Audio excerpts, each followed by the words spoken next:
Speaking of big numbers, states around the country are preparing for the once-a-decade U.S. Census. In fact, the count has already started in the northern tip of Alaska. And State House correspondent Chow has been asking, with so much at stake, how the census will happen here.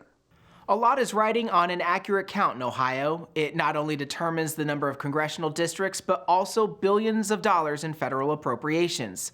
We talked to census leaders about how they plan to reach out to people most at risk of going uncounted.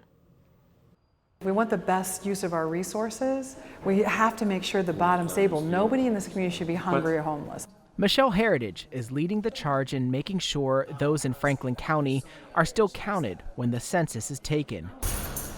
There were more than 10,000 people who were homeless in Ohio last year, according to a count taken by the U.S. Department of Housing and Urban Development. Getting an accurate count of the homeless population can be among the biggest challenges every 10 years. Heritage says there are committees around the state consisting of groups that work with people who are homeless. These groups administer aid and resources and have built relationships with those who find themselves without a home. They know where people are located. They know if we've got camps, where they're located.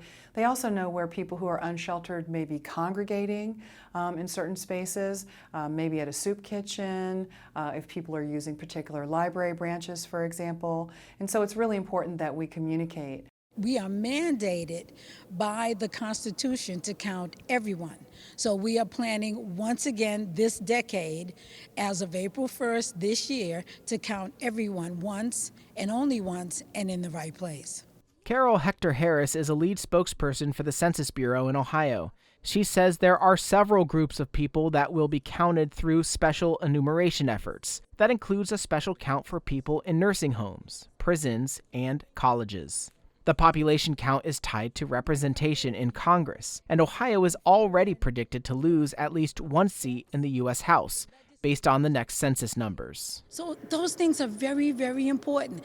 That's where our voice is heard also. So we want to make sure that everyone's voice is involved. Everyone needs to be counted. Hector Harris says children went undercounted in 2010, so she's urging census filers to make sure they're counting the kids. The Trump administration wanted to add a question about legal U.S. citizenship, but that is not on the census. Hector Harris ensures that the questionnaire is a simple demographics form that everyone should fill out and that the information will be confidential.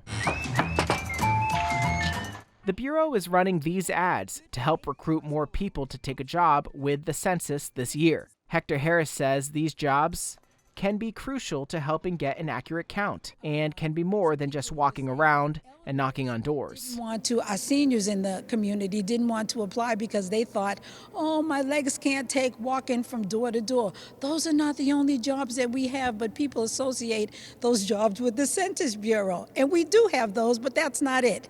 We have jobs for people with IT skills, people with recruiting skills, clerks, supervisors. This year, for the first time ever, the census can be completed online. Hector Harris says this will hopefully reduce the need for a lot of door-to-door counts later in the year. As for Michelle Heritage, the census in Ohio can mean more than just getting an accurate head count. When I talk to folks that are experiencing homelessness, especially if they've been homeless long-term, the word they use with me, the feeling that they have is invisible. They feel disconnected from the rest of us, and they're having an experience that most of us can't even get our heads around. And so to be part of this and to be treated like every other citizen, that they're important and that they're enumerated, it does mean something to them. Along with the availability of an online census, people can also fill out a paper form or do it by phone. Chow, State House News Bureau.